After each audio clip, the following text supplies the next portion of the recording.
Rob Maness. He is in a three-way race, and usually in three-way races you'll say, well, the guy that has 15 points or 20 points, whatever it is, they don't have a chance of winning, and so you're throwing away your vote. Not in this race, because the top two have to run off anyway. So if Rob can just become one of the top two, it's not a throwaway your vote. And we actually ran into Rob. I have not met him or talked to him yet, but we ran into him because of Mary Matlin.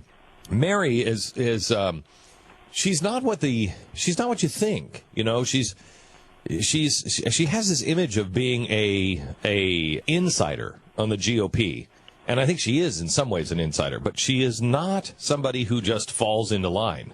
And she's not towing the party line, and this is an example of it. She thinks Rob is really good, really good. So we thought we would introduce ourselves to him and him to you, and welcome to the program. Hello. Hello, Glenn. Thanks for having me on, and thank you and your team for what you do for America. Well, thank you. So tell us why you're running. Glenn, I wore the uniform of this country for 32 years, and I've fought terrorists all over the world in the skies of Afghanistan and Iraq included. And I did that for some pretty basic reasons. I love America, I love freedom, and I absolutely revere the Constitution of the United States. And I believe America is the last great hope on earth. And I have a 2-year-old grandson, and I'm responsible for making sure Kellen, my 2-year-old grandson, inherits a United States of America that my dad and I would recognize, just like his dad and he gave to me. And you know what? We're on a policy path to a United States of America that doesn't look like what I would recognize. And I have a responsibility to my grandson to step in if I can and take personal responsibility and defeat these folks that are up in Washington that are making our country into something that our Constitution says it shouldn't be. So let's be specific here, because there's a lot of different ways to read what you just said. So tell me specifically what they're doing that you want to stop, and more importantly, instead of stop, what are you for? Well, what they're doing is they're passing laws that are unconstitutional. The Obamacare Act was unconstitutional. It was clearly a violation of the Commerce Clause, and it's clearly now, as having been rewritten unconstitutionally, I believe, by the Supreme Court, it's clearly in violation of the revenue creation law clauses.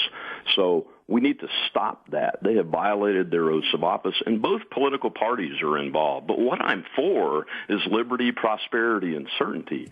We spent the last few months of this summer, we started on Independence Day weekend, rolling out positive solutions for us plans, everything from a contract with Louisiana that I signed that gets great reviews from the people of this state and all around the country, to a Freedom for Veterans plan to get at the heart of this issue with the VA, to a Life for Louisiana plan that puts positive policy solutions on the table to reinvigorate our belief in the basic liberty that's the foundation of our country, life, the first liberty listed by Thomas Jefferson in the Declaration of Independence, the founding document of the current United States of America.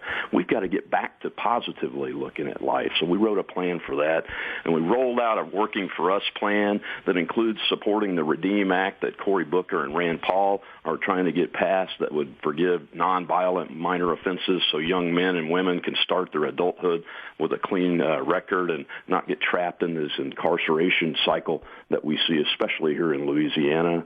And we've got an education plan that supports, uses the conservative reform agenda as support.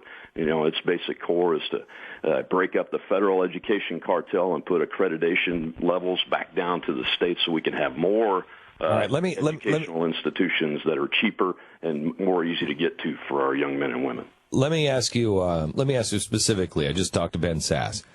The president has printed, or one of his agencies has printed 9 million green cards.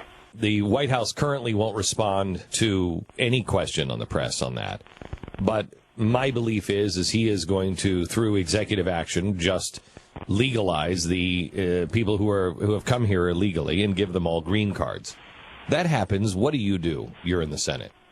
I agree with you. First of all, it is going to happen, and we're going to talk about that as we continue to November 4th. What I do is I stand up And I stand up with folks like Paul and Cruz and say, Mr. President, you're violating the Constitution. It's clear where that power lies within our Constitution, and you're taking power incorrectly from the legislative branch of the government, and we must stop it. And we must use every tool at our disposal as a senator, and if somebody's in the House of Representatives there, they need to use all the tools at their disposal to stop this type of behavior. The Keystone Pipeline. Why isn't it approved yet? Senator Landry is running on her clout, but she can't get her president and her Senate Majority Leader of the Senate to approve the Keystone Pipeline. The dang thing's been studied for 5 years now, and it's costing thousands and thousands and thousands of jobs here in Louisiana. And we're not talking about temporary jobs. We're talking about long-term sustainable oil and gas jobs for our people. Common Core. Opposed. No federal interference with education. Those decisions should be at the parent, local, and state level. And I would like to dismantle the Department of Education and block grant the dollars back down to the states and local levels where the decisions should be being made. I like that. You'd like to dismantle the Department of Education?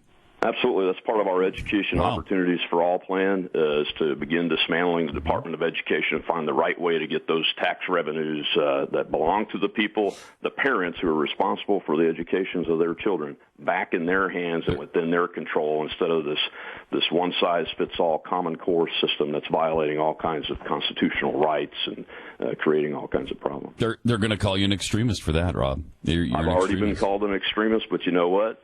I'm the guy that's on the Constitution, Glenn. It's the hyper-partisan extremism on the left and the right that is causing the problems in Washington.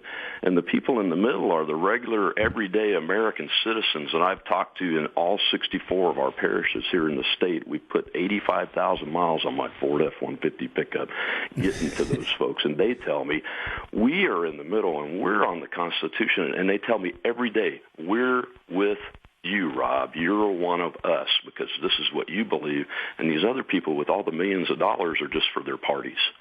And that's why our message is resonating. How's your soul? My soul is fine, and it's with my youngest grandson, Kellen. He was born a preemie 2 years ago, spent 4 months in the NICU, and I had announced about 6 weeks prior to that we were running in this race, and my wife let me run because I was worried about that grandson before he was born, and I'm concerned about him now. And that's where my heart is, and that's where my soul is, on the basic principles of America, which is life, liberty, the pursuit of happiness, and the willingness of Americans to fight for that, just like I watched little Kellen do when his foot was the size of my thumb. Fight for life, fight for liberty, fight for the right to be a human being, and fight for freedom. We'll never, ever, ever give up. Never give up. The American people will never, ever give up and give in to these political parties and these corporations and all of these things that put all this money into this business. I have to assume that spending 32 years fighting actual extremists around the world probably prepares you pretty well to be called an extremist for policies that, honestly, at this point shouldn't be extreme. I mean, everyone recognizes things like our education system failing. And how do you communicate a conservative solution to that problem when everybody wants to just spend more and more and more? That's right, and that's the extremism. The extremism is continuing to spend more and more and more and continuing to have a despicably bad outcome. We have increased our spending levels since 1970 from the federal level on education, K through 12, by about 375%, and there has been no appreciable increase in performance on testing in that time frame. 375% increase. It's time to put those dollars back where they are effective, which is at the local and parental level. Okay, real quick, two quick questions before we have to take a break. One, you in favor of isolation for the nurses and for anybody who's coming from West Africa for 21 days? Oh, it's absolutely incredible, Glenn. Ebola's been defeated before. It's been defeated by isolating it within the areas of outbreaks where they've had it. And now we are letting folks travel from the West African nations where they're at, and they're traveling between nations, and that's why you have all these large areas of these outbreaks. We need to put a quarantine on folks that are here and coming back to here so that it's safe for them and safe for their families and our community, and I think the president's doing an absolutely terrible job job at that. And Senator Landrieu's with him, almost 100% of the time. So she is as responsible as he is in this state, and that's why she needs to lose. These policies are not the right thing to do for the American people or for the people in West Africa that we're trying to help. Last question, as quickly as possible. ISIS, what do you do? It's a threat, but, the two politicians that I'm running against, they gave this president a blank check to fight an offensive war that's undeclared, and the war declaration powers in our Constitution, and they should be back in Washington right now calling for a debate on that and forcing him to bring in a real strategy with real objectives, with a real definition of success and a real exit strategy and how to pay for it, because we can't continue to put these wars on a credit card, and this incrementalism that he's been allowed to do by our congressman and my two opponents is going to end up getting more young men and women that are Americans and others killed unnecessarily. What's the website if anybody wants to donate? It's robmaness.com. We're a great grassroots effort here. We're being lifted up on the shoulders of the people of Louisiana and America, and you can find us there at robmaness.com, ROBMANESS.com, and we could sure use everybody's help. Rob, best of luck to you. Thanks a lot, Glenn. I appreciate you having us on, and again, thank you for what you and your team do for our country. God bless. You bet. God bless. I like him. Yeah, I like him. Yeah, definitely. Yeah. I mean, he knows the Constitution. And, he does. And seems to have a spine. Yeah. Mm-hmm. Yeah. That didn't seem to be lacking. Right. Rob Maness, Maness. He's running as a second Republican. He's running against David Cassidy, though, the guy from the Partridge Family, which I can't believe we didn't cover that. That's unforgivable right there. Not David Cassidy. It's Bill Cassidy. Bill Cassidy. And Bill Cassidy, I would right, the guy who did I Think I Love You. I'd rather have David Cassidy running. I would too. Bill Cassidy is a Republican. He's a Republican who was all for Obamacare and everything else. He actually donated money to Mary Landrieu, the person he's running against now, and he won't answer the question because he used to be a Democrat, right? Yeah, and he still acts like one so he won't say whether he voted for Clinton. Everybody's being asked now who they voted for in the past, and he will not answer the question of whether or not he voted for Clinton. That's how you know. Yep.